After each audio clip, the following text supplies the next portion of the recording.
Ay.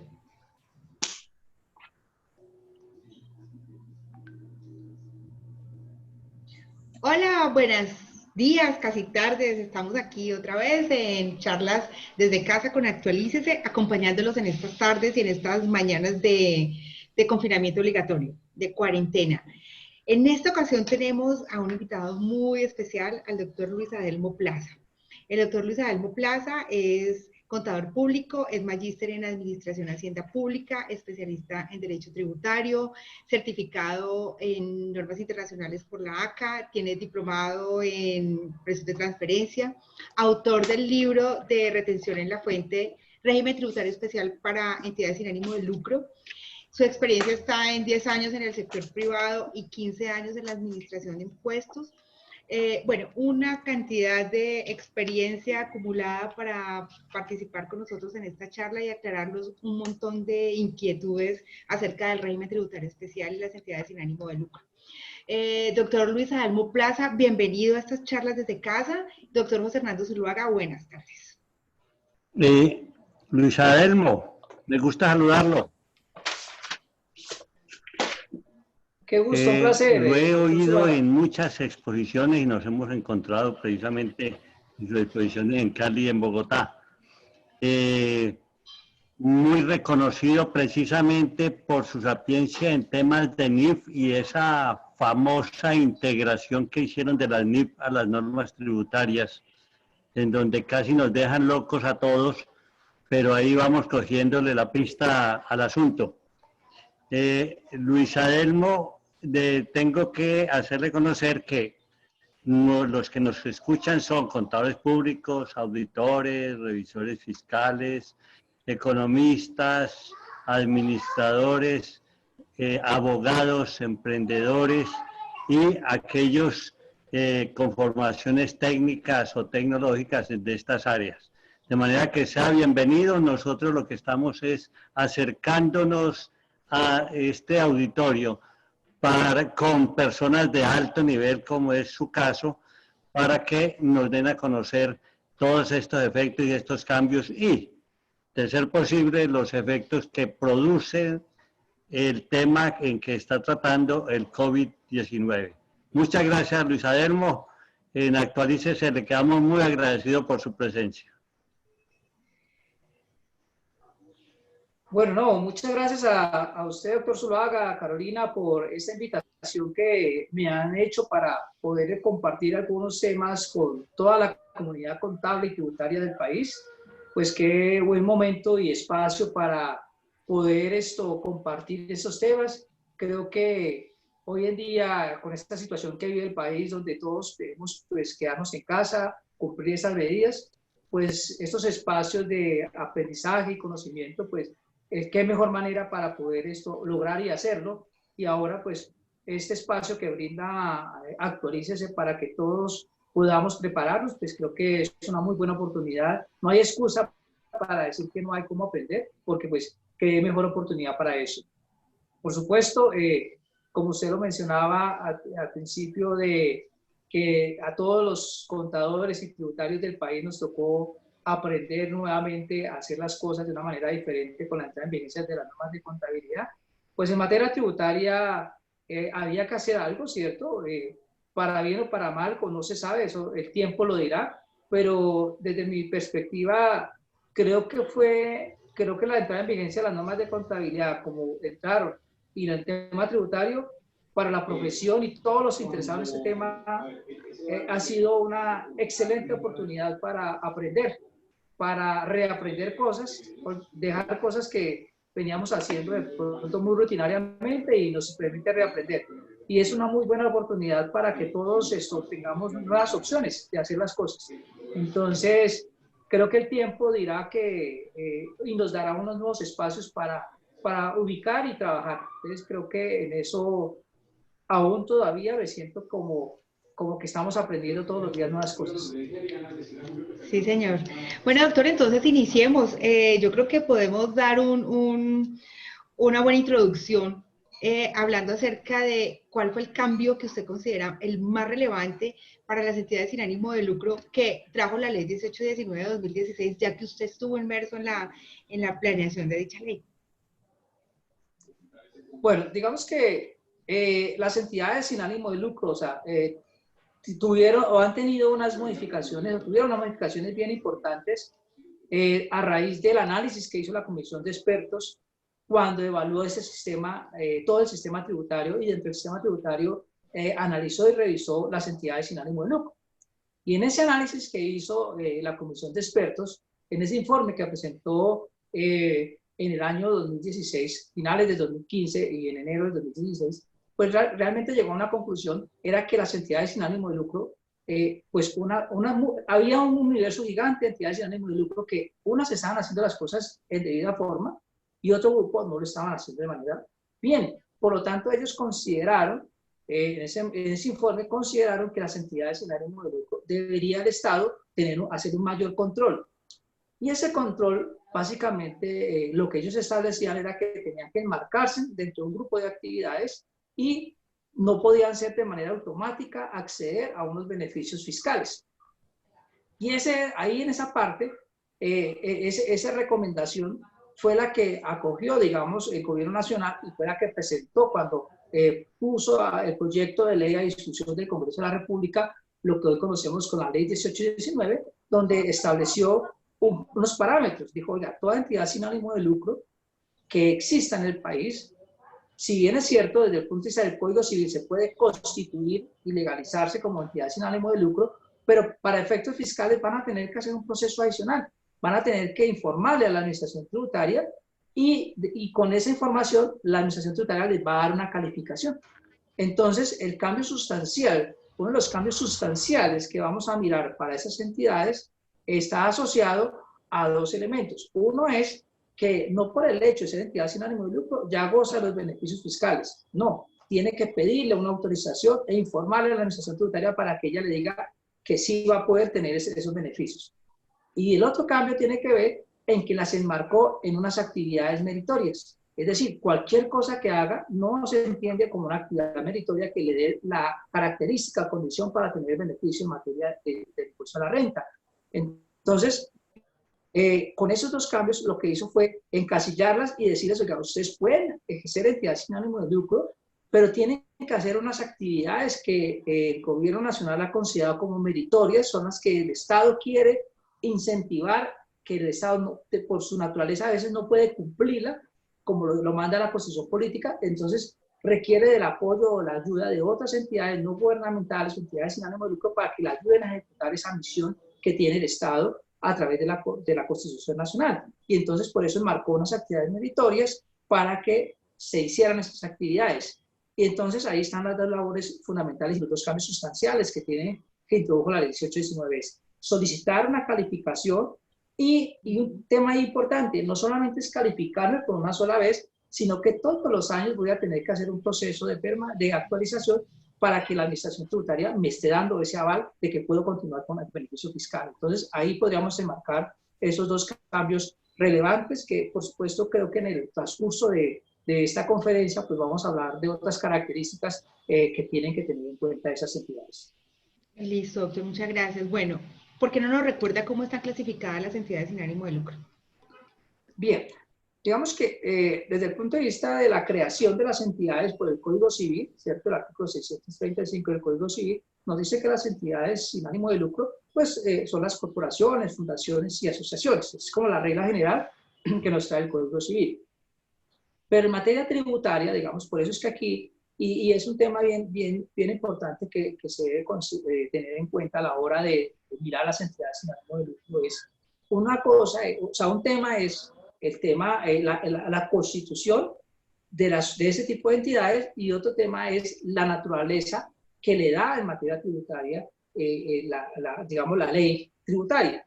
Y entonces lo que hace la 1819 con los cambios y es de establecer en los siguientes artículos unas modificaciones. Nos habla ahora en el artículo 19 del Estatuto Tributario que ahí van a estar las entidades sin ánimo de lucro, que son las corporaciones, fundaciones o asociaciones, ¿cierto? Ese grupo ese nicho de entidades van a ser unas entidades sin ánimo de lucro, que el momento en que nacen, van a nacer siendo, a partir de la 1819, una entidad contribuyente del impuesto a la renta. Y de manera optativa, ellas podrían solicitar su calificación. Pero digamos que en ese primer artículo 19 vamos a tener ese grupo de entidades. En esos cambios también es importante mirar esta clasificación, que el artículo 19, raya 2, ahí hay también unas corporaciones, pero ¿cuáles son? Las cajas de compensación familiar. Si bien es cierto, las cajas de compensación nacional por naturaleza son entidades sin ánimo de lucro, la norma tributaria le dio una calificación especial, una clasificación y las enmarcó dentro de un artículo que es el artículo 19, raya 2, que dice las cajas de compensación familiar por regla general son no contribuyentes, por regla general, pero como las cajas de compensación familiar, la ley les ha permitido hacer otras actividades que son las actividades industriales, de mercadeo, comerciales y algunas actividades financieras, les dice, si usted hace esas actividades, si hace ese tres tipos de actividades, para eso usted sí será contribuyente del impuesto a la renta. Entonces, ahí las cajas de compensación familiar pueden tener una mistura. Por una parte, de sus ingresos van a ser no contribuyentes y la otra parte, si hacen ese tipo de actividades, van a ser contribuyentes del impuesto a la renta. Entonces, hay una calificación especial para las cajas de compensación familiar, que por regla general son corporaciones, entidades sin ánimo de lucro. Después viene otra clasificación, que es el artículo 19, raya 4. Ahí tenemos ¿cuáles? Las cooperativas. Todas las formas asociativas, ese tipo de formas asociativas del sector cooperativo, ¿cierto? La ley las enmarcó en una norma especial. Acuérdense que antes de la 1819, en el artículo 19, había una serie de numerales, como 5 numerales, donde todas estaban mezcladas ahí. Eso generaba una confusión gigantesca. Entonces, lo que hace la ley 1819 es comenzar a clasificarlas por artículos. Y por eso las cooperativas las enmarca dentro del artículo 19, raya 4. Y le da una característica especial. Les dice, mire, ustedes cooperativas son entidades del régimen tributario especial por el hecho de nacer como cooperativa. Pero les va a decir que tienen que hacer actualización, pero nacen con esa característica. Y la condición especial de las cooperativas es que sí les hace un cambio sustancial, y ahí digamos de manera muy rápida y muy clara, vamos a decir que las cooperativas, lo que establece la ley es que ellas van a tener que tributar sobre una tarifa del 20% sobre el beneficio no excedente contable que genera, porque es lo que dice, es el mandato que hace el 19/4. Y ellas para tener esa condición particular, digamos que si bien es cierto, van a estar dentro del universo, las entidades de régimen especial van a tener una condición especial en materia de tributación, porque ellas sí las ponen a que tributen el 20%. Y ese 20%, uno dice, ¿pero por qué el 20%? Porque lo que hace la 1819, de acuerdo también a la recomendación que hizo la Comisión de Expertos, es decir, mire, esas cooperativas, como ellas tenían que coger un porcentaje del 20% y destinarlo a la educación, pues lo que dice el gobierno nacional es que el gobierno nacional va a tomar ese recurso y lo va a tener una destinación específica, y por eso es que ella para tributar el 20% y lo van a tomar del Fondo de Solidaridad y Educación, que es lo que nos está diciendo. Ya de ahí nos viene a otra norma que es el 19 raya 5, que son las propiedades horizontales de uso comercial, industrial o mixto, donde tiene unas áreas que explotan bajo ese sentido. Entonces lo que dice, si usted hace esa actividad como propiedad horizontal, usted va a tener que tributar sobre esos ingresos que obtengan sobre esa renta. Entonces ahí ya tiene una característica especial. Y por último vamos a los dos artículos, que es el artículo 22, que el artículo 22 son las entidades no contribuyentes y no declarantes de ingresos y patrimonio. Y en ese artículo 22, pues ahí las más conocidas, pues por supuesto, ¿quiénes van a estar? Pues todos los entes territoriales, los municipios, los departamentos, los organismos descentralizados, digamos, las entidades públicas. Esas son las que se van a marcar dentro del artículo 22, que es donde están ahí, donde están más conocidas. Y por supuesto, ahí también tenemos unas entidades o un tipo de propiedades horizontales de uso residencial. Ahí van a estar también las propiedades horizontales que son únicas y exclusivamente de uso residencial dentro de ese artículo 22. También van a estar ahí las acciones, las juntas de acción comunal o todo ese tipo de organizaciones de acción comunal, las enmarcan dentro del artículo 22, también dentro de ese grupo.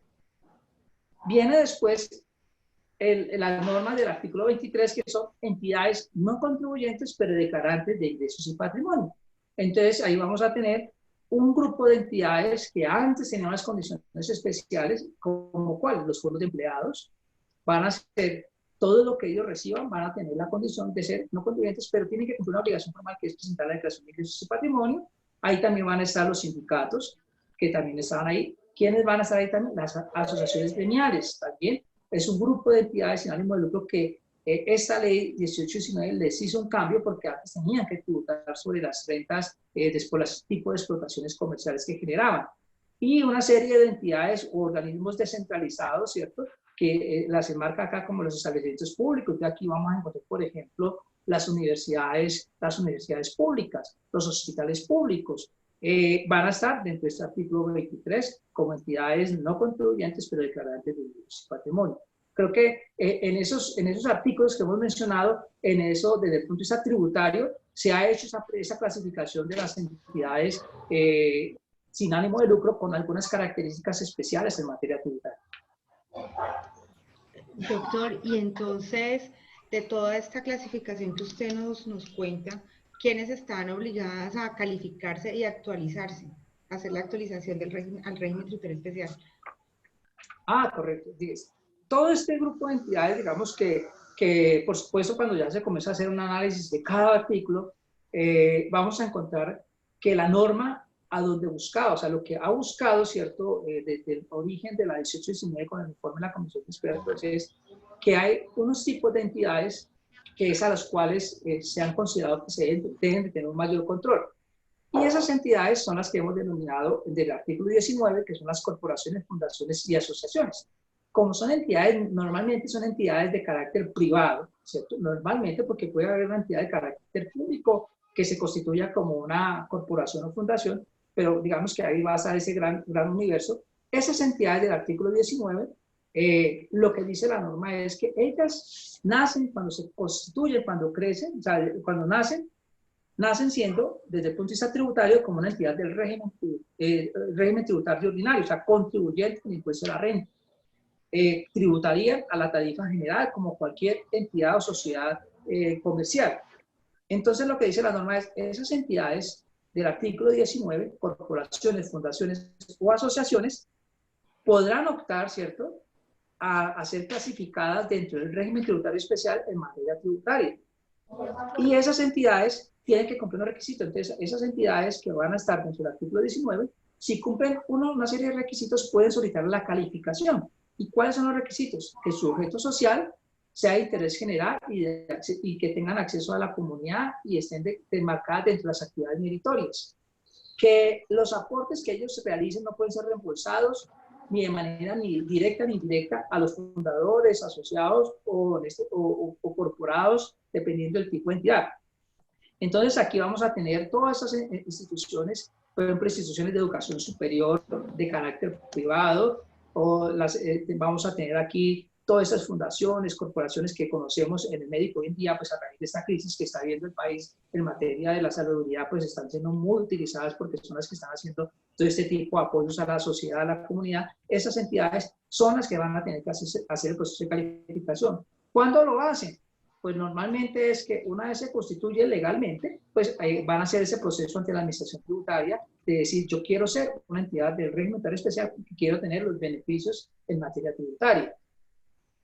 Y también, una vez hecha la solicitud de calificación y la administración tributaria les aprueba para ese año grabable su calificación, a partir del año subsiguiente en que son calificadas, tienen que cada año hacer su proceso de actualización. Es decir, todas las entidades que fueron efectivamente calificadas por el artículo 19, todos los años van a tener que hacer su proceso de actualización de ese año para poder tener y seguir manteniendo el régimen tributario.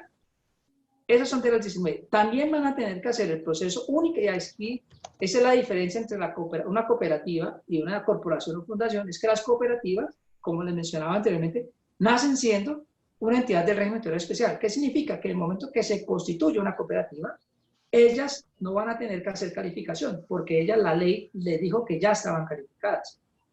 ¿Qué van a hacer ellas? Cada año van a tener que hacer su proceso de actualización, es decir, ellas sí van a tener que cada año enviar la información a la administración tributaria para continuar con el régimen que les da la condición de ser una entidad de régimen tributario especial. Entonces, en conclusión a su pregunta es, las entidades, corporaciones, fundaciones y asociaciones del artículo 19 hacen calificación y posteriormente actualización, y las cooperativas del artículo 19-4 solamente hacen actualización.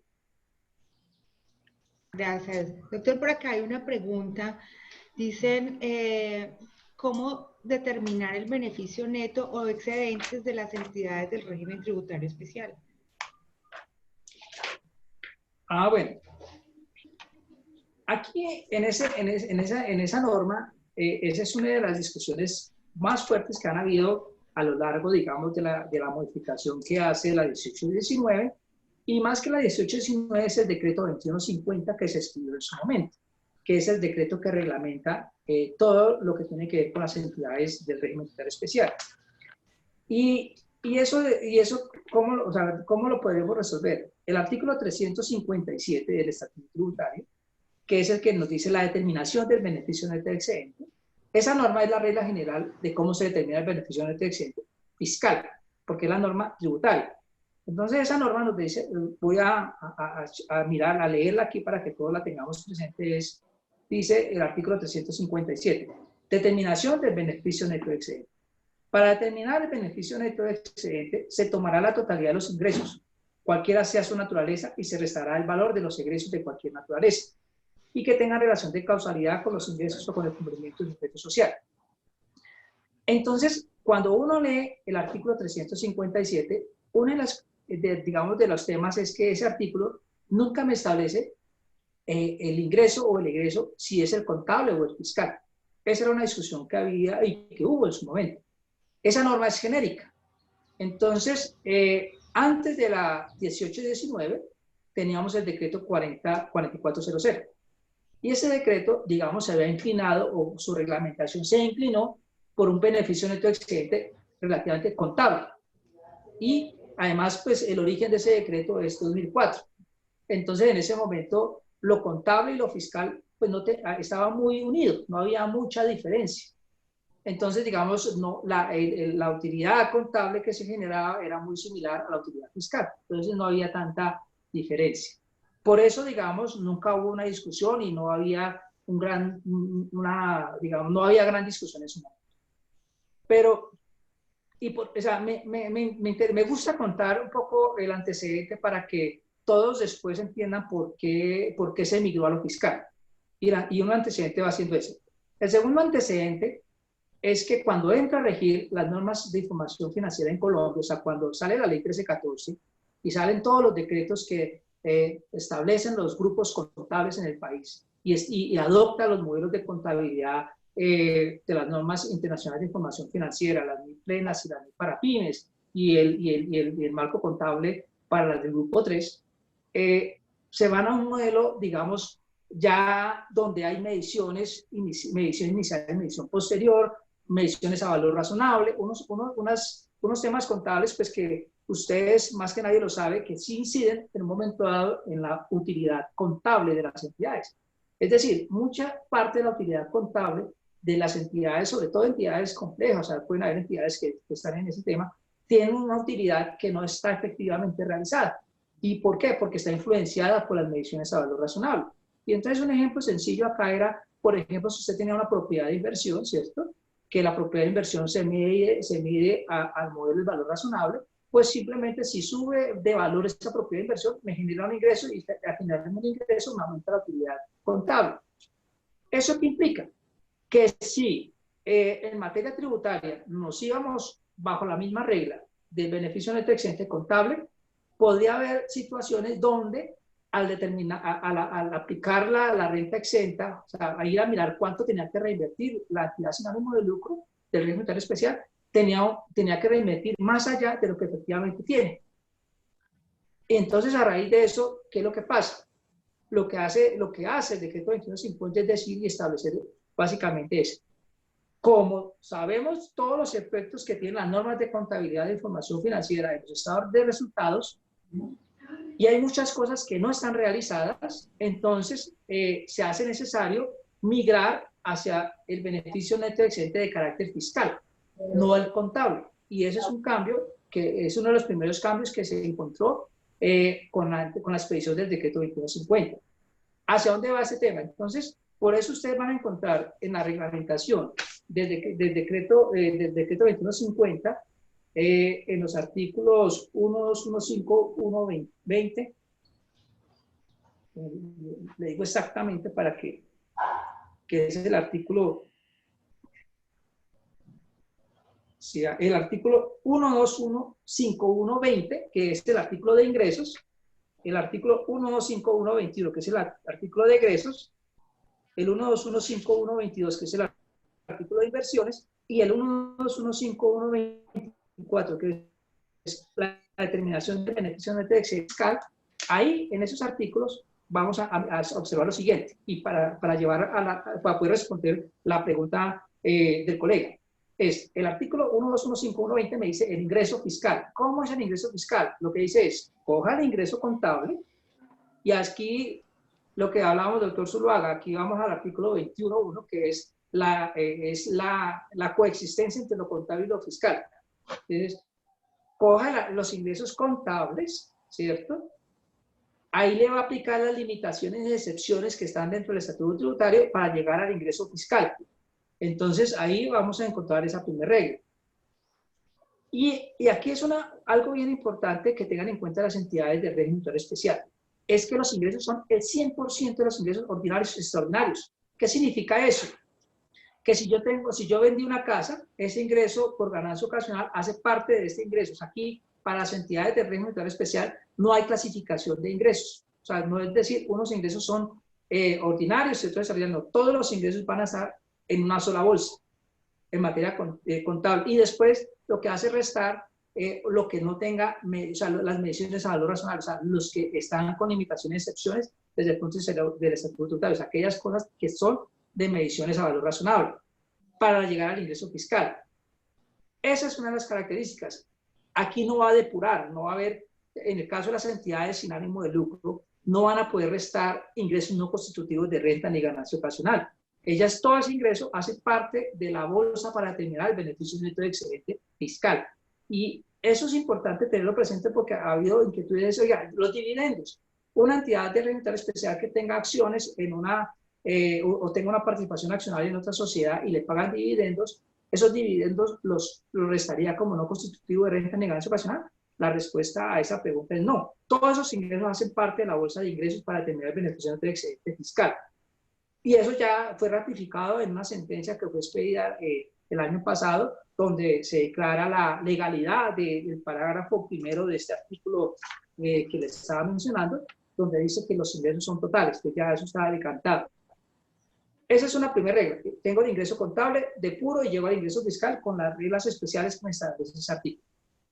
Después hallo el egreso. El artículo 1215121 me dice el egreso. Lo mismo, cojo todos los costos y gastos contables, aplico las limitaciones y excepciones que me establezca el estatuto tributario y llego al egreso fiscal. Aquí en esta parte del egreso es importante tener en cuenta lo que es la norma especialmente me dice para las entidades sin ánimo de lucro. Por eso aquí hay que leer muy bien ese artículo. Ese artículo 12151 me establece algunas reglas especiales, como cuáles. Me dice, y me atrevo a leer lo siguiente, me dice, se exceptúa de lo anterior las limitaciones relacionadas con los tributos pagados en desarrollo de la actividad meritoria de la entidad. Y eso que dice ahí, en un ejemplo sería de la siguiente manera. El gasto de los movimientos financieros o el 4x1000, como lo conocemos. ¿Qué significa eso? Que cuando una entidad sin ánimo de lucro retira recursos de su cuenta bancaria para pagar cualquier bien, por supuesto a ella le van a hacer el descuento del 4x1000. A los contribuyentes del régimen ordinario está limitado al 50% esa deducción. Pero para estas entidades, por esta norma especial que acabo de leerles, ellas se pueden tomar el 100% de ese gasto como un egreso procedente. Entonces hay que tener en cuenta que ellas tienen unas características especiales que las tenemos que ver en el artículo 1215121. Y la otra característica especial que establece para ellas es cuando se incurran en ingresos devengados para el desarrollo de la actividad meritoria, estos serán deducibles sin que necesariamente se encuentren asociados a la relación del ingreso. ¿Qué significa eso? Que si una entidad sin ánimo de lucro, por alguna razón, hace una actividad mercantil diferente a la actividad meritoria, por ejemplo, va a decir ella, mi actividad meritoria es atender población desplazada, brindar alimento a la población desplazada. Esa es la actividad meritoria. Pero ella a su vez dice, yo necesito obtener recursos y y hago un contrato, no sé, de prestación de un servicio profesional, porque lo puede hacer, no hay una limitación legal para que no lo haga. Esos recursos que obtiene, al final del día, ¿para qué los va a dedicar? Lo puede hacer siempre y cuando la utilidad que genere esa actividad comercial la destine a hacer la actividad meritoria. Entonces lo que busca esta norma es que no necesariamente se espere que yo tenga la utilidad, la lleve a la asamblea para que me diga qué voy a hacer con ella, sino que yo la puedo utilizar de manera directa, o sea, cada mes puedo ir atendiendo a la población desplazada con ese ingreso que me está generando la actividad mercantil. Es decir, que así no tenga relación de causalidad del gasto que está asociado al ingreso que obtuve por la actividad mercantil, si yo lo reinvierto en la actividad meritoria, me es un gasto procedente. ¿Por qué explico todo esto? Porque es que de la suma de los ingresos, le resto los egresos, le resto las inversiones que están en el 1.215.1.22 bajo el contexto que establece esa norma, voy a llegar al beneficio neto de excedente fiscal. Que ese beneficio neto de excedente fiscal es el cual, así lo determino, y es sobre el cual yo lo llevo a la asamblea para que la asamblea me determine qué voy a hacer con él.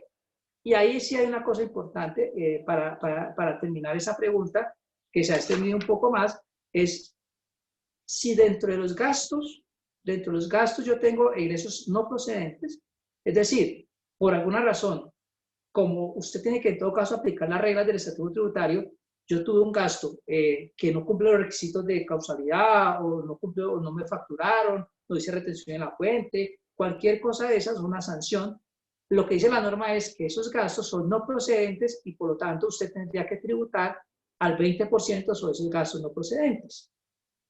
Entonces lo que le dice la norma es, si usted tiene un gasto no procedente, tributa al 20%, pero no significa, como su excedente fiscal es mayor al excedente contable por esos gastos no procedentes, lo que le dice la norma es, cuando usted vaya a saber cuánto va a reinvertir a ese excedente fiscal, réstele los gastos no procedentes para que sepa cuánto es lo que usted puede reinvertir y poder cumplir la determinación del beneficio de excedente exento para poder mantenerse en el régimen. Entonces hay que tener presente mucho ese gasto no procedente, que usted tributa sobre él, pero sobre eso no va a reinvertir porque ya no tiene la plata, ya se la gastó en todo caso, que eso es lo que busca el parágrafo cuarto del artículo 1.215.1.24, que inclusive sobre eso fue expedida una sentencia, que la sentencia es la número 23781, de 4 de diciembre del año pasado, donde establece una legalidad condicionada a este parágrafo cuarto sobre los gastos no procedentes. Y en resumen es eso, que usted paga el 20% y sobre eso ya no reinvierte porque ya usted no tiene la plata. Entonces digamos que, en conclusión, usted coge el ingreso fiscal, resta los egresos, resta de manera temporal las inversiones o adiciona si hay reversión, si usted ya revirtió la inversión, y sobre eso determina el beneficio neto excedente, y es el cual usted lleva a la asamblea para que se declare la exención.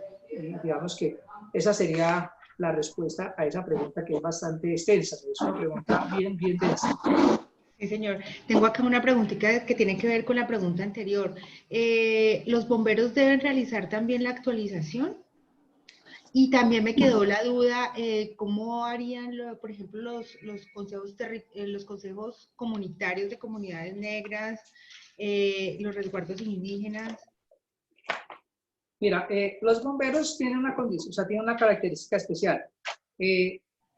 No me acuerdo muy bien si es la ley 551 o 1551 la que regula todo el tema bomberil, pero los bomberos son de 3 categorías. Hay bomberos, o sea, están bomberos que son del orden territorial, o sea, que pertenecen a la rama del Estado, o sea, hacen parte, o sea, es un ente descentralizado. Entonces van a ver, y para eso, ¿por qué le digo? Porque el concepto unificado que fue expedido, hay un concepto unificado que es el 481, ¿cierto? Que se expidió en abril de 2018, hace, digamos, ese tipo de aclaración sobre los bomberos.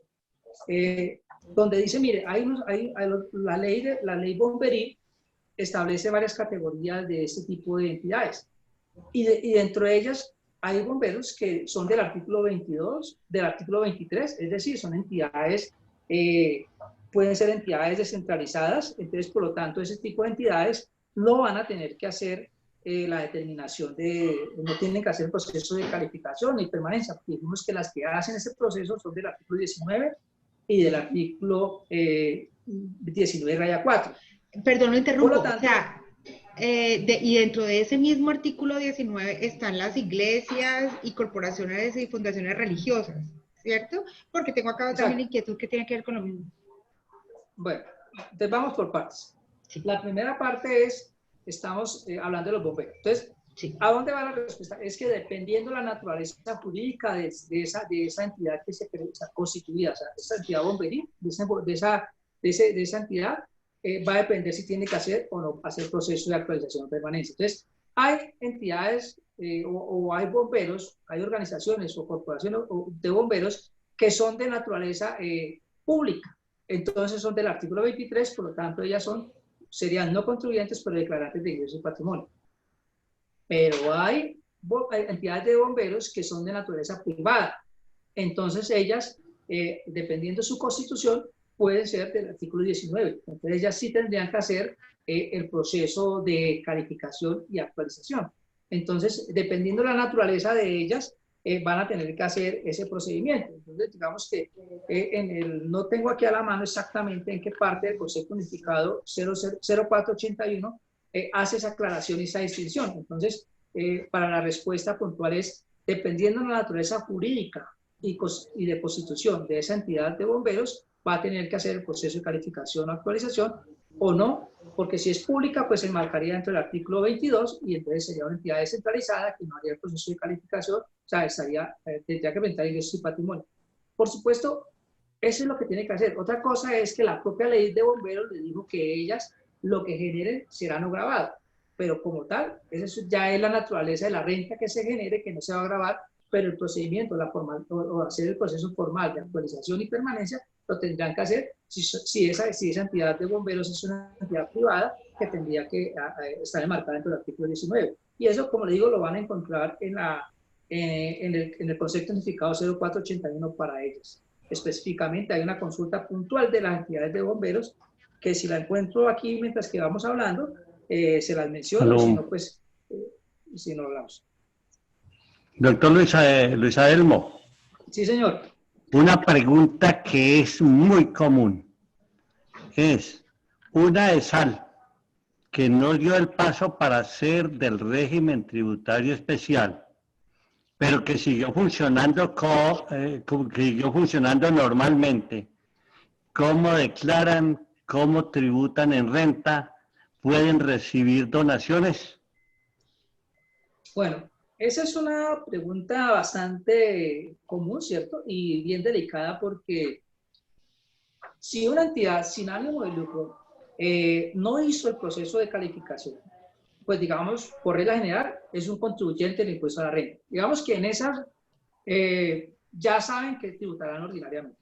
Pero sobre todo las que más problemas han tenido son las entidades que habían hecho el proceso de actualización, pero al año siguiente se le olvidó hacerlo en la fecha límite que la ley dice que son los 3 primeros meses de cada año. Hablemos del 31 de marzo. Entonces, lo que dice la ley, ¿cierto? Y lo que dice el decreto de plazos, que cada año este artículo que va saliendo, que es el artículo, si no estoy más, ese es el artículo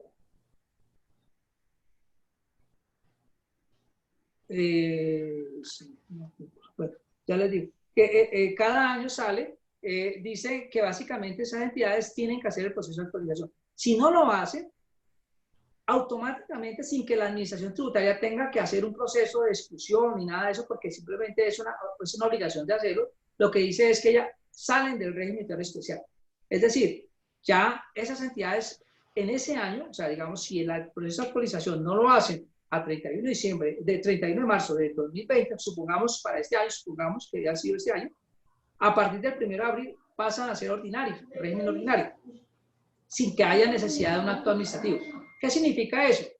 Que si esa entidad no hace ningún proceso, o sea, no vuelve a solicitar su readmisión o su calificación nuevamente, Entonces, todo lo que reciba, todos los ingresos que reciba durante el año grabable 2020, suponiendo que fuera el 2020 o 2019, si fue el 2019, van a tener que aplicar las reglas plenas, puras y simples asociadas como si fuera una sociedad ordinaria.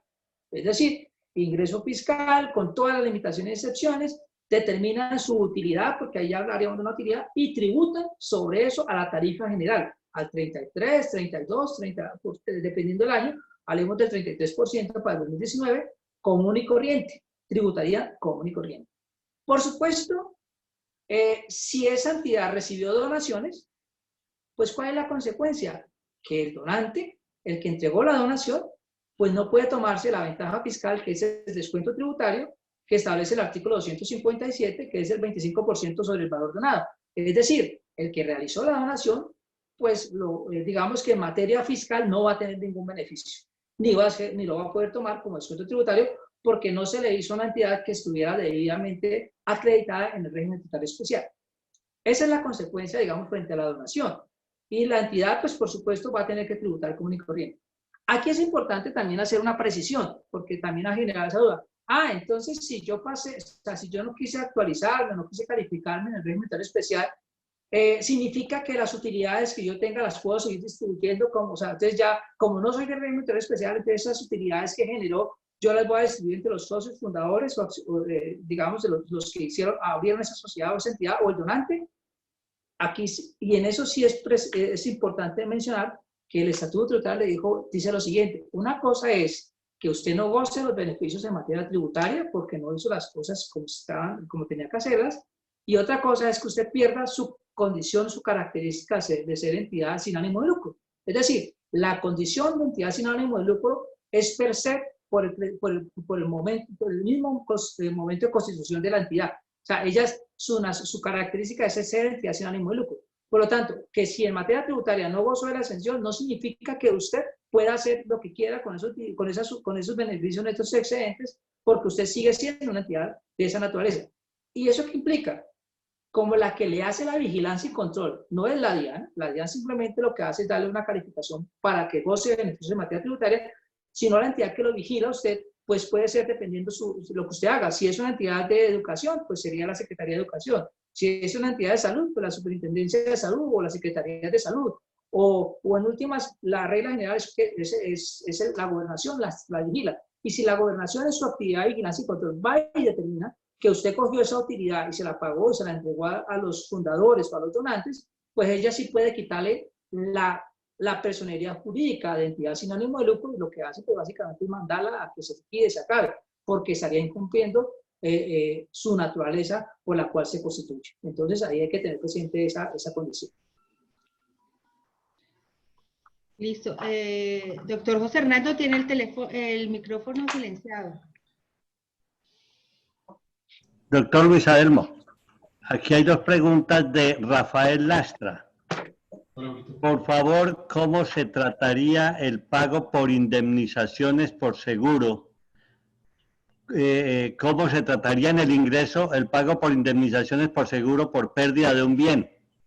Y la otra, el valor que se invirtió en la compra de un bien de la misma especie del que se perdió, pero por menor valor, ¿qué sucede con esa diferencia? Como le decía, estas entidades,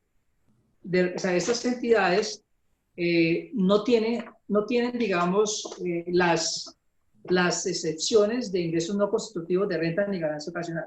Todo lo que recibe es ingreso, es un ingreso. Entonces, por lo tanto, tienen esa condición en materia tributaria, que es un ingreso ordinario o extraordinario, en este caso sería extraordinario, y tendría que computar a la hora de determinar el beneficio neto de excedente. Ya lo que viene es, por supuesto, si yo recibí un ingreso por una indemnización de un bien, un siniestro, ¿cierto? Sí. Entonces, por supuesto, si el bien siniestrado valió 100, eso automáticamente me aumenta el beneficio neto de excedente. Me va a aumentar el beneficio neto de excedente. Ya lo que llega es en que la asamblea, el máximo órgano de dirección, cuando usted vaya a determinar qué va a hacer con el beneficio neto de excedente, entonces lo que le dice la norma es las formas de usar el beneficio neto excedente. Entonces, usted ahí en el máximo órgano de dirección, usted determina qué va a hacer con ese beneficio neto excedente y tiene que hacerlo dentro del desarrollo de las actividades meritorias. Pero también le dice la misma, dentro de las posibilidades de uso, le dice es que usted se entenderá que el beneficio neto excedente se ha utilizado, ¿cierto? En ese caso, si usted lo que hizo fue reemplazar, o sea, le indemnizaron por un bien inmueble y usted lo que hizo fue comprar ese otro bien inmueble, pues simplemente va a poder justificar como uso del beneficio neto excedente esa otra adquisición de ese bien inmueble que es producto de esa indemnización. Si valió menos, pues simplemente lo que va a utilizar, lo que va a pasar es que entonces su beneficio neto excedente pues va a tener que utilizar el excedente en desarrollo de las otras actividades meritorias. Ahí es donde usted tiene que mirarlo. Y eso pues básicamente usted lo van a mirar cuando lean el artículo porque está el 1.24 que es la determinación del beneficio neto excedente y después está el artículo 1.2.1.5.1.27 que es exención del beneficio neto excedente. O sea, son dos cosas diferentes. Una es cómo lo determino y la otra es cómo se determina exento, ¿cierto? O sea, una cosa es determinar la utilidad o el beneficio y otra cosa es qué requisitos tengo que cumplir para que goce la exención en materia tributaria. Entonces, ahí tengo que ir a revisar el 1.2.1.5.1.27, que es el que me establece la exención y me dice cuándo se entiende que ese beneficio neto excedente es exento, o si es una asignación permanente, pues tengo que aplicar el 1.2.1.5.1.29, que es el que me da esas condiciones, esas características. Y dentro de ellas, pues lo que yo les decía, pues establece que si usted con ese beneficio neto excedente lo que hizo fue adquirir, digamos, ese activo que usted que era producto de esa indemnización, pues se entenderá que usted está haciendo uso del beneficio neto excedente y podría, digamos, justificarlo a la hora de aplicar la exención. Gracias, doctor. Doctor Arno, hay otras dos preguntitas que también las voy a aprovechar para hacerlas. Para las cooperativas, es muy específica la pregunta. Para las cooperativas, ¿lo contable es igual a lo fiscal? Y le hago de una vez la otra pregunta. ¿Se tipifica como elusión o evasión el hecho de que una empresa, con todo el ánimo de lucro, lo dice Jesús David Leighton, se escudan en ESALES para no tributar? Bueno, las cooperativas, como les decía al principio, tienen una particularidad, que la propia norma, el artículo 19, raya 4, que es el artículo para ellas, dice que las cooperativas determinan el beneficio neto excedente con base en las normas contables. Entonces, digamos que ellas, su propia norma, ya hizo una revisión, ya les dijo a ellas, y voy a mirarlo acá rápidamente, el 19, raya 4, el artículo 19, raya 4, nos dice las cooperativas pertenecen al régimen especial y tributan sobre sus beneficios netos o excedentes a la tarifa especial del 20%. Entonces, con ellas sí tienen una característica especial, es que el beneficio neto excedente de ellas es el contable. El contable, pero tengan presente lo siguiente, porque es que aquí también ha pasado, y una de las dudas que se ha generado con las cooperativas es que dicen, bueno, si es el contable, quiere decir que yo puedo hacer gastos, compras sin requisito legal, o sea, no cumplen las normas de control fiscal. O sea, una cosa es que la norma sí les dice que es el contable, pero ojo, tengan en cuenta las reglas de control. O sea, yo no puedo comprar y esos gastos sí deben estar debidamente acreditados con las normas de control fiscal.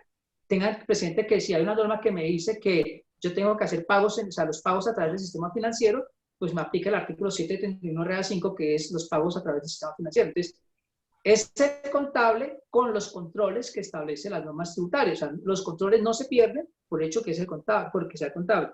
Entonces, es el contable dentro del contexto de que sean cumpliendo los requisitos de control, ¿cierto?, en materia tributaria, y entonces en ese sentido, pues sí, lo contable se devuelve lo fiscal, porque ellos no van a tener limitaciones, o sea, es decir, ellos no van a tener las limitaciones que me establecen la norma, ellos todos los ingresos, todo va a ser tributado al 20%, o sea, ellos tampoco van a tener una condición de que van a tener ingresos no constitutivos de renta ni ganancia ocasional, ellos no van a tener condiciones de rentas exentas, nada, todo va a tributar al 20%. y eso es bueno y es malo. O sea, puede ser que, digamos que tiene unas particularidades, sobre todo en las mediciones a valor razonable. O sea, hay cosas que no generan, o sea, que pueden aumentar mi utilidad, ¿cierto? Mi beneficio de excedente contable, y voy a tener que tributar sobre eso porque así lo dijo la norma.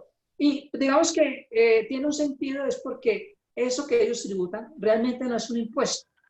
O sea, uno habla del 20%, tarifa del 20%, pero no es que sea el impuesto de renta. ¿Por qué? Porque es eso que ellos se están pagando era lo que ellos tenían que hacer ordinariamente de acuerdo a su legislación cooperativa.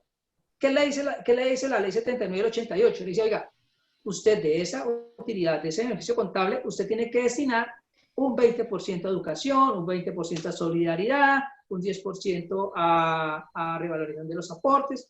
Entonces, lo que le estaba, o sea, antes ¿qué pasaba? Que las cooperativas podían ellas mismas coger ese dinero, cumpliendo los requisitos que decía el Ministerio de Educación, y entregarlos para atender las becas de estudiantes de universidades públicas y todo eso. Lo hacían ellas a través de ese medio que tenían. Entonces, lo que dijo el Estado es, no, ¿saben qué? Ya esa plata ustedes no me la van a administrar, sino que me la pagan, y yo eso lo que hago es darle una destinación específica a educación.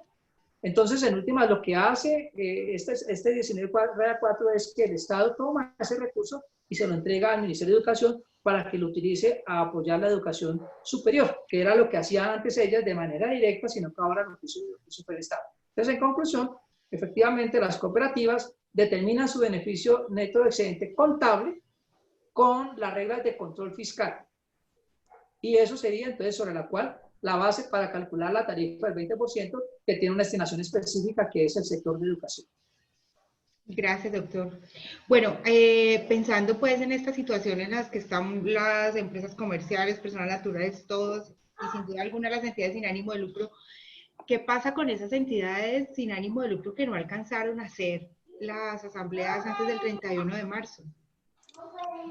Bueno, como les mencionaba, uno de los requisitos, uno de los aspectos que tienen que hacer las entidades que venían siendo, que ya estaban calificadas en el régimen tributario especial, o sea, las del artículo 19 de corporaciones, fundaciones y asociaciones, y las cooperativas, lo que nos establece la ley, ¿cierto? Porque el tema aquí es de ley, es que dentro de los 3 primeros meses, esas entidades tienen que hacer su proceso de actualización.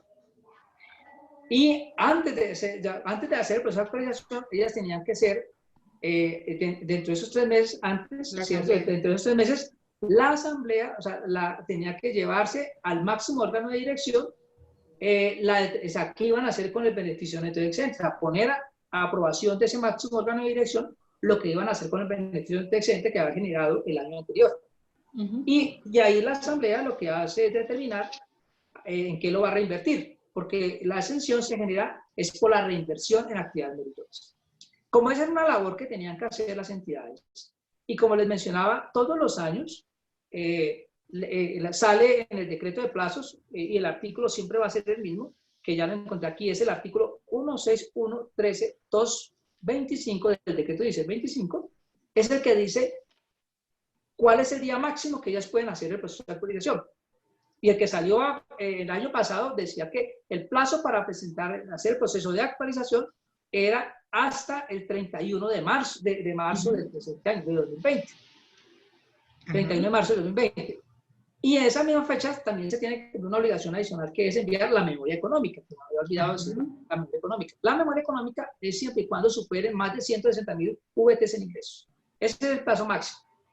Por lo tanto, pues hacer un mandato, o sea, porque era de ley, y por supuesto a raíz de la crisis que vivió el país y que está viviendo el país, donde no se pudieron hacer asambleas porque salió previamente un decreto donde decía que no podían haber reuniones de más de 50 personas, y aunque se decía que efectivamente puedan ser virtuales, pues el entendimiento era que muchas de este tipo de entidades pues no tenían o no contaban con los recursos necesarios para virtualizar las asambleas. Entonces se hizo necesario, y por eso vamos a encontrar que el Gobierno Nacional expidió el decreto ley número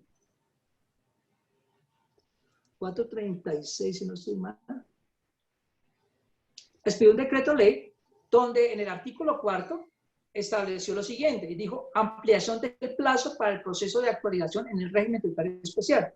Entonces ahí dijo que los contribuyentes del régimen tributario especial que deben realizar el proceso de actualización de que trate el artículo 356 Red 3, por eso le decía que es de ley, por eso es que no podía salir un decreto ampliando el plazo, como normalmente ocurre, que han salido ahorita 3 decretos ampliando plazo.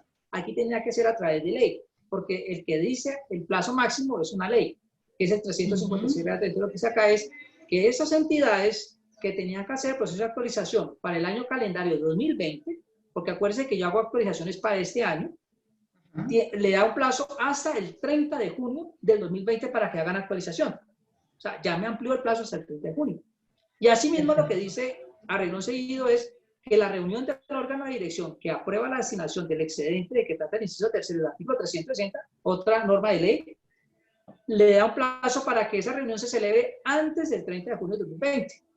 Entonces, en conclusión, lo que va a pasar y lo que pasó aquí es que a raíz de la crisis, lo que hizo el gobierno nacional a través del estado de emergencia de salubridad y económica que está viviendo, es en ese decreto 436 lo que hizo fue ampliar el plazo para hacer la asamblea y la actualización a más tardar al 30 de junio del año 2020.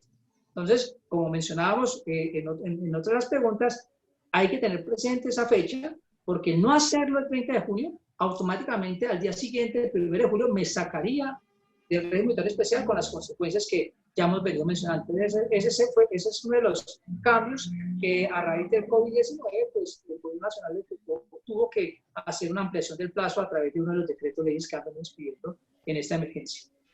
Súper interesante la aclaración, doctor. Doctor Plaza, le quedó una preguntita, que si es ilusión o evasión el hecho que una empresa se escude en ESAL. Ah, bueno. Una empresa con ánimo de lucro se escude en ESAL para no tributar. Mira, ahí lo que pasa es que el tema de ilusión y evasión son terminologías que tienen, o sea, porque depende, o sea, yo puedo utilizar, claro, cuando yo utilizo una entidad sin ánimo de lucro para no pagar impuestos, ¿cierto? Estaría frente a los dos esquemas. Primero, eludiendo, haciendo una ilusión, o sea, aprovechándome de una forma jurídica o algo para no pagar impuestos. Entonces, estoy enmarcada entre los dos elementos. Por un lado, me estoy tomando una ventaja fiscal que no tengo derecho, ¿cierto? Entonces, cuando me tomo una ventaja fiscal a que no tengo derecho, pues estoy evadiendo el pago de impuestos. Pero a su vez estoy inmersamente eludiendo una norma, o sea, porque me estoy aprovechando, estoy buscando una forma de eludir la norma, eludir ese requisito. Entonces, en principio uno diría, y pues digamos que ya por eso, si ustedes observan, el estatuto tributario trata de no enmarcarse en estos dos esquemas. Ahora lo que hablamos es de abuso.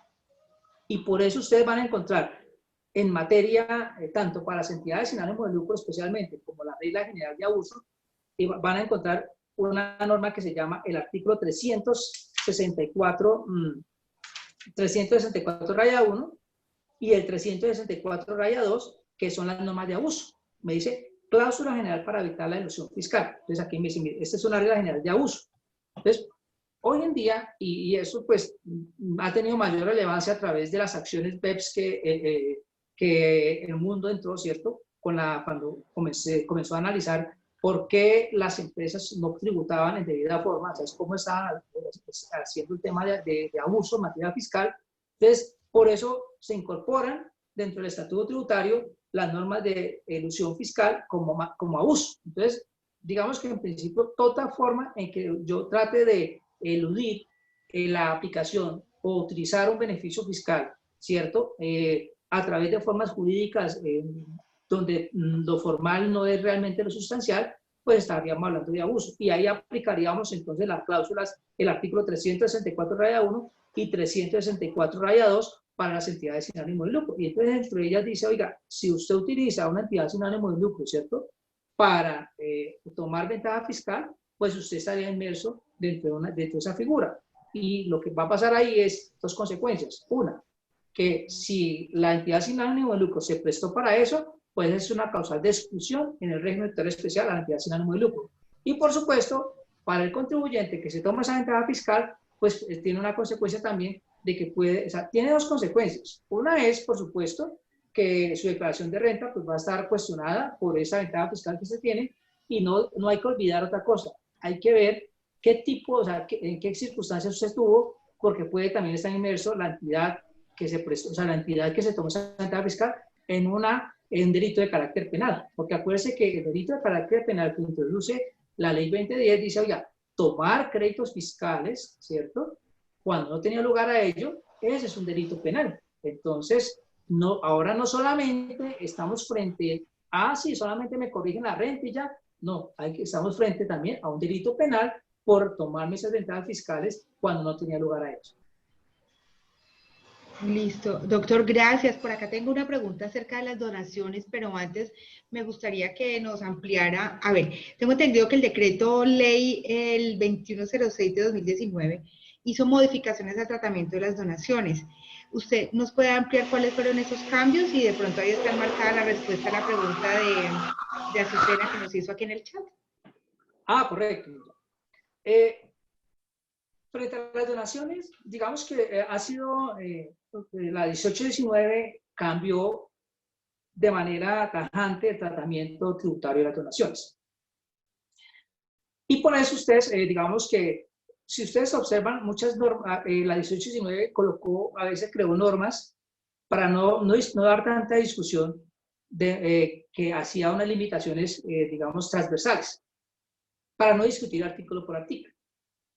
Y así como, digamos, pasó con las limitaciones de rentas exentas y deducciones de las personas naturales, que digo, todas las rentas exentas y deducciones de las personas naturales estarán limitadas al 40%, 5.040 VTs, o al 10%, 1.000 VTs, hablando de la 1819, y no se puso a discutir de cada renta exenta o beneficio fiscal que existía, sino que hubo una limitación transversal, algo parecido, o eso sucedió con las donaciones.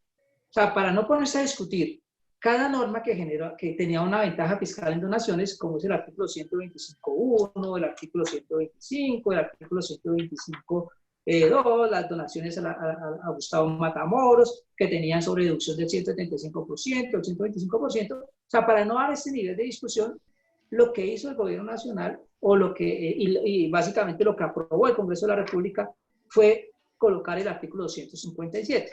Y el artículo 257 lo que dijo es que todas las donaciones que se realicen, llámese persona natural o persona jurídica, que le realicen a las entidades del artículo 19 acreditadas en el régimen tributario especial, o las entidades del artículo 22 y 23, ¿cierto? Esas donaciones, el único tratamiento que puede tener es un descuento tributario. ¿De cuánto? Del 25% del valor donado. Entonces, ese artículo automáticamente lo que dijo es, cualquier donación que se realice, el tratamiento es descuento tributario. Por lo tanto, las deducciones que estaban establecidas en las normas, que si ustedes van a leer hoy en día el 125 raya 1, las normas de donaciones, siguen exactamente igual, hablando de deducción, y hablan del 125 y del 175%. Porque como les decía, la norma, la ley 1819, no se metió en cada una de ellas para cambiar el concepto. Lo que lo hizo fue el 257 y dijo todo es descuento tributario. La única excepción que hay es la donación que se hace a las entidades del artículo 125, que dijo que esas donaciones que se le hagan desde el artículo 125, que son las donaciones que hacen las personas jurídicas a la Red Nacional de Bibliotecas Públicas o a la Biblioteca Nacional, lo que dice es que ahí sí puede ser deducción. Es la única excepción que hay. De resto, todas esas donaciones que se hagan son descuento tributario. ¿Por qué era importante hacer esta aclaración? Porque eso implica lo siguiente, que cuando una entidad del régimen tributario especial le hace una donación, porque digamos que entre la actividad meritoria número 2 de las entidades del régimen tributario especial está esa actividad meritoria que es apoyar, ¿cierto?, a entidades digamos, a apoyar otras entidades del régimen tributario especial, promocionar y apoyar otras entidades del régimen tributario especial, o sea, como una entidad de segundo piso, a ver, cuenta como los bancos de primer piso, los de segundo piso, que la de segundo piso lo que hace es apoyar ese banco. Algo muy parecido sucede con las entidades del régimen tributario especial. Entonces, lo que dice, ¿qué pasaba? ¿Qué estaba pasando? Que habían entidades del régimen tributario especial que hacían donaciones. Decían, sí, me llegó un recurso y yo lo voy a donar. O sea, yo se lo voy a entregar a otra entidad del régimen tributario especial para que lo ejecute. ¿Por qué? Porque, digamos, me llegó un recurso muy grande y yo no tengo el expertise y necesito donarlo. Pero ¿qué estaba pasando? Que claro, cuando la entidad de régimen especial hacía una donación, ¿qué pasaba con esa donación? El tratamiento que tenía la donación, como lo mencionábamos, es un descuento tributario. Y normalmente la naturaleza de una entidad de régimen especial es que no paga impuestos. O sea, ¿para qué me sirve el descuento tributario? Para que cuando genere un impuesto a pagar, yo pueda tomarme el descuento y disminuir el impuesto que tengo que pagar. Esa es la funcionalidad del descuento tributario, es afectar directamente el impuesto. Y eso lo que hace es pago menos impuesto. Ese es el descuento tributario. Como la naturaleza de las entidades del régimen especial es que ellas generan un beneficio neto excedente y si lo reinvierten en actividad meritoria no pagan impuestos, entonces ¿qué iba a pasar con ellas? Que iban a hacer una donación que no era un gasto, porque no es un gasto, no puede ser un gasto, y no pagaban impuestos, entonces no iban a tener cómo utilizar ese descuento tributario. Ese era un problema. Aunque el decreto 2150 trató de solucionar un poco el problema con ellas, en el artículo 1215.127 y le dijo, oiga, usted puede, cuando termine el año fiscal, llevarlo a la asamblea y decirle a la asamblea, yo puedo utilizar este beneficio del excedente en dando donaciones. Y entonces cuando haga la donación se entendía que lo estaba reinvirtiendo y le podía dar el tratamiento de renta exenta. Pero ¿qué pasaba? Eso tenía que esperarse un año y medio para poder hacer esa actividad. Y muchas veces esas entidades decían, es que yo tengo la plata acá y ¿por qué tengo que esperar un año? Esa limitación, pues estaba generando que, pues digamos, estaba generando un problema porque entonces no se estaba utilizando los beneficios, o sea, no se estaba utilizando la plata para apoyar y hacer las actividades sociales. A raíz de eso, lo que hizo el gobierno nacional fue aprovechar ese decreto ley 2106 del 2019, que fue donde le dio una facultad extraordinaria al gobierno nacional para que, o sea, que ese decreto ley, esa facultad viene de la ley 1955, la ley del plan de desarrollo, donde le dio una facultad extraordinaria al gobierno nacional para que entre los 6 meses, pues revisara todo el sistema, toda la parte de antitrámites. Y tomaron la decisión de incorporar un artículo, que es el artículo 42, donde ese artículo 42 lo que hizo fue una adición de un parágrafo al artículo 357 del Estatuto Tributario. Recuerde que el artículo 357, como lo leíamos anteriormente, es el artículo que hace referencia al beneficio neto excedente de las entidades sin ánimo de lucro. Y entonces adiciona un parágrafo. Ese parágrafo, ¿qué es lo que busca? Y es clarísimo y por eso es importante tener presente esto, que cuando una entidad del régimen tributario especial, ¿cierto? Una entidad del régimen tributario especial tiene dentro de la actividad meritoria la número 12, ¿cierto? Porque eso es importante que tenga la actividad meritoria número 12 del artículo 359 y esa actividad meritoria número 12 del artículo 359, ¿qué dice? Para que todos lo tengamos presente. La número 12 lo que dice es promoción y apoyo a entidades sin ánimo de lucro que ejecuten acciones directas en el territorio nacional en alguna de las actividades meritorias descritas en este artículo. Cuando esa es la actividad meritoria, cuando esa es la actividad meritoria de esa entidad meritoria especial, ella podrá entonces hacer una donación a otra entidad del artículo 19, solamente el artículo 19, hay que tenerlo presente. Y esa que recibe la donación, esa tendrá que ejecutarlo obligatoriamente en cualquiera de las otras actividades meritorias de la 1 a la 11. Solamente la 1 a la 11. Esa no puede volver a donarlo. Tiene que utilizarlo ya para desarrollar su actividad meritoria. Y si lo hace y cumple ese requisito, entonces la razón de ser es que la que hizo la donación no lo tratará como un descuento tributario, sino que lo podrá tratar como un gasto, o sea, un egreso procedente. Por eso es que la norma dice que lo tratará como un egreso procedente. Y por eso, entonces, ahí sí, en el mismo año fiscal que la entidad de régimen especial que hace la donación a una entidad del artículo 19, cumpliendo los requisitos, podrá tomarse eso como un gasto, lo que hace automáticamente es disminuir el beneficio neto excedente ese año. Si se toma ese egreso procedente, pues por supuesto no lo puede tratar como descuento tributario. Y también lo que dice es que lo máximo que se puede tomar es hasta el 100% de esa donación que realice. Claro, no puede tomarse sobre deducciones. Y también lo que hace ese parágrafo es establecer que si incumple, o sea, si no se hace la reinversión, entonces en ese caso va a tener que llevarse una recuperación por deducción si llega a incumplir, o sea, no se llega a reinvertir esa donación en las actividades meritorias por parte del sector de la donación.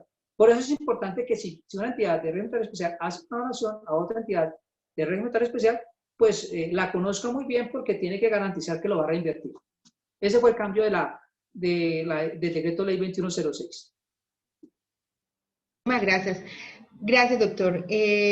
Bueno, la pregunta de Susana tenía que ver con las donaciones en efectivo, sobre qué tratamiento tienen.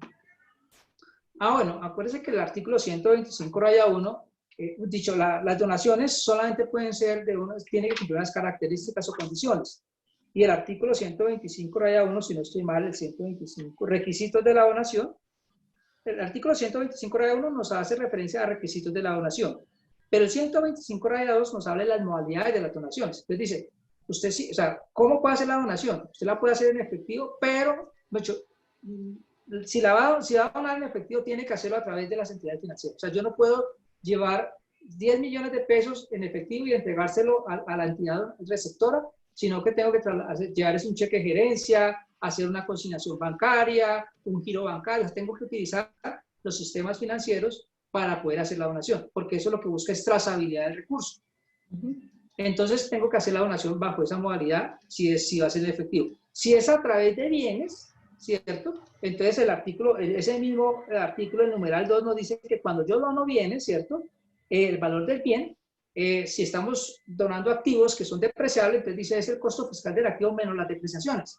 Es decir, yo no puedo decir, voy a donar unos computadores depreciados y para efectos de la donación le pongo un valor de X valor. Si ya está depreciado, el valor de la donación es cero. O sea, el certificado de donación que le entrega el receptor de la donación al donante, pues es de cero, porque no vale nada. Entonces, ¿por qué? Porque el valor que se establece para esa donación es el valor del costo fiscal del activo menos las depreciaciones. Si estoy donando otros activos como inventario, porque hoy en día, por ejemplo, en este momento tan particular que vive el país, pues muchos están donando, son mercados, o sea, por ejemplo, en los almacenes de cadena, pues de su propio inventario lo está entregando y lo está donando. Entonces, ahí, ¿qué es lo que dice la norma? Que es el menor valor entre el costo de adquisición, ¿cierto? Y el costo fiscal de ese inventario. Entonces, ese será el valor de donación. Otra cosa es en materia de IVA. Hay que tener muy presente que si yo estoy donando inventario, una cosa es renta y otra cosa es IVA. En renta, la misma norma me dice que, el parágrafo 1 me dice que cuando dono inventario será el menor valor entre el valor comercial y el costo fiscal del bien donado. Entonces sería el valor del inventario. Pero en materia de IVA, acuérdense que en IVA ya es una cosa diferente. En IVA, o sea, el impuesto se causa en el momento en que yo lo retiro de mi inventario y dice que en IVA, para efectos de IVA, es el precio de mercado. Doctor, muchísimas gracias. Pues le cuento que muy amplio usted en sus respuestas. Tengo por acá un montón de preguntas, pero a nosotros se nos acabó el tiempo hace rato. Buenísimo, ¿no? Pero bien, qué bueno que la gente esté tan entusiasmada. Sí, señor, claro. Además, hay muchos temas. Sí, o sea, no, que hay, digamos, en esta materia, yo le he compartido al doctor Zuluaga un video de solamente de donaciones, que aclara muchos temas ahí también que hemos inclusive ya tocado aquí en este foro, que pues ahí pueden también visualizarlo. Le comentaba que tenía un canal denominado Cápsulas Tributarias que hace todo ese tipo de actividades, digamos, muy educativos. O sea, mi tema es netamente educativo, ¿cierto? Y en ese sentido. Y pues por eso, pues los que estén interesados en hablar de esos temas, pues pueden encontrar en ese canal de YouTube, Cápsulas Tributarias, que hay sobre esos temas. Y ya, digamos, si quieren ahondar mucho más en temas de régimen tributario especial, pues los invito allá en el libro que les dije que había escrito sobre el régimen tributario especial, que ahí hay ejercicio inclusive de cómo determinar el beneficio neto de excedente, los requisitos de actualización, que ahí también ¿En dónde, qué editorial tiene el libro y en dónde lo podemos encontrar? Para que la gente lo sepa. Creo que Actualícese, el libro pues es escrito con nueva legislación y creo que ustedes con nueva legislación tienen ese convenio y la edición 1, que fue la que saqué el año pasado, miré que ustedes la tenían ahí. Sí. Esa segunda edición que fue despedida este año, también con nueva legislación, por supuesto, lo pueden conseguir ya sea a través de ustedes o si no directamente en info@nuevalegislacion.com, que es la editorial del libro. Entonces, a través de ellos lo pueden conseguir. Listo, doctor, muchísimas gracias. Entonces, bueno, le agradezco mucho. Creo que el doctor José Hernando Zuluaga se estaría comunicando con usted en caso de que tenga otro tiempito en estas tardes de confinamiento para seguir hablando de estos temas de régimen tributario especial pues, que no los podemos dejar por fuera en medio de la cuarentena. Entonces, le agradezco muchísimo su presencia, a todos los que están con nosotros, que deben tener hambrecita. Les recuerdo que la siguiente charla es a las 3 de la tarde con el doctor Esteban Correa. Vamos a hablar de la sostenibilidad y la sustentabilidad analizada a la luz de los efectos del COVID-19. Los esperamos entonces a todos y doctor, muchísimas gracias por su compañía. Muchas gracias a ustedes, al doctor Zuluaga, a usted Carolina, actualícese, y pues desde acá la invitación es quedémonos en casa, seamos juiciosos, de nosotros depende que esa situación pues salga más rápido, se resuelva más rápido y que logremos volver a nuestras actividades. Entonces, Sí. Sigamos las recomendaciones. Sí, señor, muchísimas gracias. Actualícese en casa. Listo, gracias, hasta luego a todos. Chao, chao.